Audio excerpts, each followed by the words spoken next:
D K Suresh ಅವರು ಹೇಳ್ತಾ ಇರೋದು ಸರಿಯಲ್ಲ. ಒಂದು ದೇಶ ವಿಭಾಗ ಆಗಬೇಕಂದ್ರೆ ಏನಂತ ತಿಳ್ಕೊಂಡಿದ್ದಾರೆ. ನೀವು ದೇಶ ವಿಭಾಗ ಮಾಡಿದರೆ, ಪಾಕಿಸ್ತಾನ ನಿರ್ಮಾಣ ಮಾಡಿದ್ದಾರೆ ಕಾಂಗ್ರೆಸ್ನನ್ನು. ಈ ದೇಶ ಎಲ್ಲ ಒಂದು ಇಂಚು ನೀವು ವಿಭಾಗ ಅಲ್ಲ, ವಿಭಾಗದ ಮಾತನಾಡುವಂಥದ್ದು ಯೋಗ್ಯತೆ ಇಲ್ಲದಂಥವ್ರು ನೀವು ಮಾತಾಡಬಾರ್ದು. ನೀವು ದೇಶ ಏನು ವಿಭಾಗ ಮಾಡ್ತಾರೆ? ನೀವು ತಾಕತ್ತಿದ್ರೆ ಮಾಡೋಣ. ದೇಶ ವಿಭಾಗ ಮಾಡುವಂಥ ಮಾತಾಡ್ತಾರೆ ನೀವು. ದೇಶದ್ರೋಹಿಗೆ ಮಾತಿದು. ನಾನು ಹೇಳೋದು ಇಲ್ಲಿಯ ಕೇಂದ್ರ ಗೃಹ ಮಂತ್ರಿ ಒಳಗಡೆ ಹಾಕಬೇಕು ಡಿ ಕೆ ಶಿವಕುಮಾರ್ ಅವ್ರನ್ನ, ಸುರೇಶ್ ಕುಮಾರ್ ಅವ್ರನ್ನ. ಏನು ಮಾತಾಡ್ತಾ ಇದ್ದಾರೆ? ದೇಶ ವಿಭಾಗ ಮಾಡ್ತಾರೆ ಅಂತ. ಎಲ್ಲ ಹೊರದಾರೆ ದೇಶ ವಿಭಾಗ ಮಾಡಿ. ಈಗ ಒಂದು ಮಾಡೇನೆ ನೀವು ಪಾಕಿಸ್ತಾನ ನಿರ್ಮಾಣ ಮಾಡಿ, ಈ ಕಡೆಗೆ ಬಾಂಗ್ಲಾದೇಶ ನಿರ್ಮಾಣ ಮಾಡೇನೆ ಎಷ್ಟು ಅನುಭವಿಸ್ತಾ ಇದ್ದೀವಿ ನಾವು. ಅದನ್ನು ವಾಪಸ್ ತಗೊಳ್ಳೋ ಅಂಥ ಮಾನಸಿಕತೆ ಇವತ್ತಿನ ಕೇಂದ್ರ ಸರ್ಕಾರ ಮಾಡ್ತಾ ಇದೆ.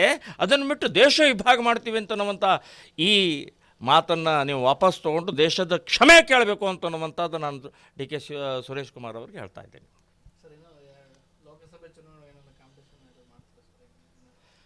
ಲೋಕಸಭಾ ಚುನಾವಣೆಗೆ ನಾನು ಮೋದಿ ಗೆಲ್ಲಿಸಿ ಭಾರತ ಉಳಿಸಿ ಅನ್ನುವಂಥ ಅಭಿಯಾನ ನಾವು ಪ್ರಾರಂಭ ಮಾಡಿದ್ದೀವಿ. ಈಗಾಗಲೇ ಚಿಕ್ಕೋಡಿಯಲ್ಲಿ ಉದ್ಘಾಟನೆ ಆಗಿದೆ.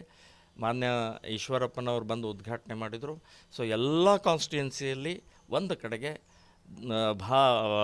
ಮೋದಿ ಗೆಲ್ಲಿಸಿ ಭಾರತ ಉಳಿಸಿ ಈ ಅಭಿಯಾನವನ್ನು ನಾವು ಮಾಡೋರಿದ್ದೀವಿ. ರ್ಯಾಲಿ, ರೈತ ಸಮಾವೇಶ, ಮಹಿಳಾ ಸಮಾವೇಶ, ಯುವ ಸಮಾವೇಶ, ಹೀಗೆ ಬೇರೆ ಬೇರೆ ರೀತಿಯ ಜಾಗೃತಿಯನ್ನು ಮೂಡಿಸಿ ಮೋದಿಯವರ ಈ ದೇಶಕ್ಕೆ ಮತ್ತೆ ಪ್ರಧಾನಿ ಆದರೆ ಮಾತ್ರ ದೇಶ ಉಳಿಯುತ್ತೆ, ಇಲ್ಲಾದರೆ ಈ ರೀತಿಯ ವಿಭಾಗ ಮಾಡ್ತೀವಿ, ತುಂಡು ಮಾಡ್ತೀವಿ ಅಂತನ್ನುವಂಥ ಮಾತು ಬರುತ್ತೆ. ಇಂಥವರನ್ನು ಪೂರ್ಣ ಮಟ್ಟ ಹಾಕಬೇಕು. 28ಕ್ಕೆ 28 ಸೀಟು ಗೆಲ್ಲೋ ಹಾಗೆ ನಾವು ಪ್ರಯತ್ನವನ್ನು ಮಾಡ್ತಾ ಇದ್ದೀವಿ ಅಂತನ್ನುವಂಥದ್ದು ಹೇಳ್ತಾ ಇದ್ದೀವಿ. ಶ್ರೀರಾಮ್ ಸೇನೆ ಈ ಬಾರಿ ನಾವು ಸ್ಪರ್ಧೆ ಮಾಡೋದಿಲ್ಲ, ನಾನೂ ಸ್ಪರ್ಧೆ ಮಾಡೋದಿಲ್ಲ. ನನ್ನ ರಾಜಕೀಯ ಬಾಗಿಲವನ್ನು ನಾನು ಮುಚ್ಚಾಕಿದ್ದೀನಿ. ಏನಿದ್ರೂ ದೇಶ, ಧರ್ಮ, ಹಿಂದುತ್ವ ಅಂತನ್ನುವಂಥ ಕೆಲಸದಲ್ಲಿ ನಾನು ತೊಡ್ತಾ ಇದ್ದೀನಿ. ಬೇಜಾರನೇ. ನಮ್ಮಂಥ ಪ್ರಾಮಾಣಿಕರಿಗೆ ಬೆಲೆ ಇಲ್ಲ, ನಮ್ಮಂಥ ಹೋರಾಟಗಾರರಿಗೆ ಬೆಲೆ ಇಲ್ಲ. ಸೊ ಇವತ್ತು ದುಷ್ಟರು, ಭ್ರಷ್ಟರನ್ನೇ ಇವತ್ತು ಇದು ಮಾಡ್ತಾ ಇದ್ದಾರೆ.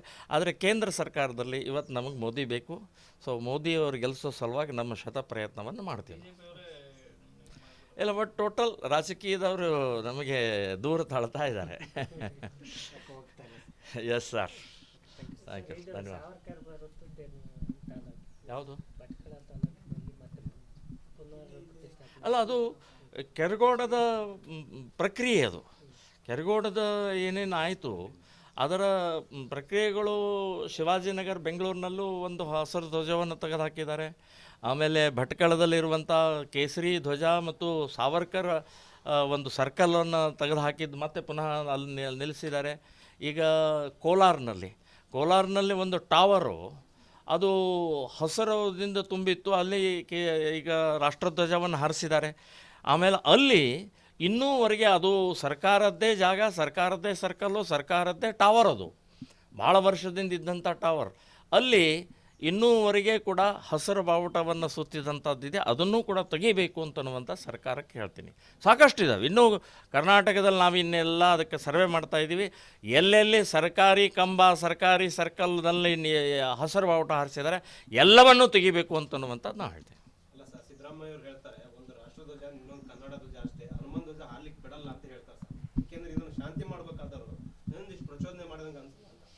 ನೋಡಿ, ಕೇಸರಿ ಧ್ವಜ ಯಾವತ್ತಿಗೂ ವಿವಾದ, ಯಾವತ್ತಿಗೂ ಜಗಳ, ಯಾವತ್ತಿಗೂ ಗಲಾಟೆ ಮಾಡಿದಂಥದ್ದಲ್ಲ. ಸಾವಿರಾರು ವರ್ಷದಿಂದ ನಡ್ಕೊಂಡು ಬಂದಂಥ ಕೇಸರಿ ಧ್ವಜ ಇದು ಶಾಂತಿಯ ಪ್ರತೀಕ, ಸಮೃದ್ಧಿಯ ಪ್ರತೀಕ, ತ್ಯಾಗದ ಪ್ರತೀಕ.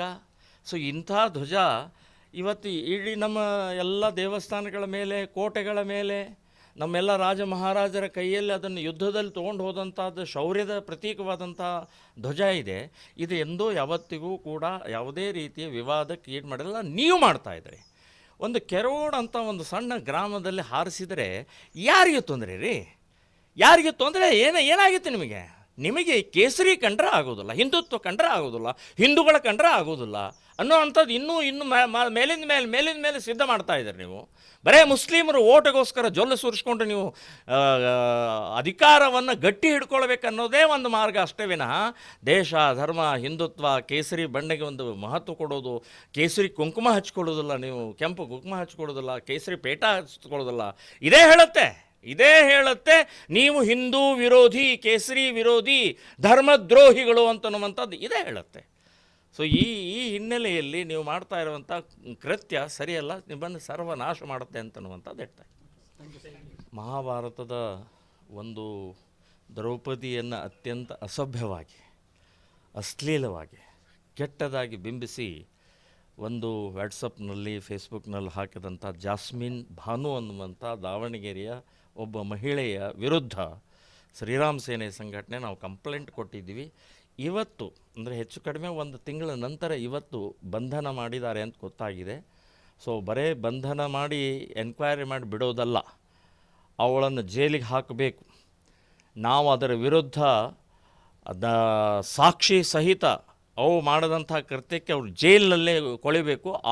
ಆ ಹಿನ್ನೆಲೆಯಲ್ಲಿ ನಾವು ಅವ್ರು ಬಿಡುಗಡೆ ಮಾಡಿದರೆ ಮತ್ತೆ ಹೋರಾಟ ಪ್ರಾರಂಭ ಮಾಡಬೇಕಾಗತ್ತೆ ಅನ್ನುವಂಥದ್ದು ನಾನು ಎಚ್ಚರಿಕೆಯನ್ನು ಕೊಡ್ತಾ ಇದ್ದೀನಿ. ಬಂಧನ ಮಾಡಿದ್ದಕ್ಕೆ, ನಮ್ಮ ಕಂಪ್ಲೇಂಟಿಗೆ ಅವರು ಸ್ಪಂದಿಸಿದ್ದಕ್ಕೆ ಅವರಿಗೆ ಅಭಿನಂದನೆ, ಧನ್ಯವಾದವನ್ನು ಹೇಳ್ತಾ ಇದ್ದೀನಿ.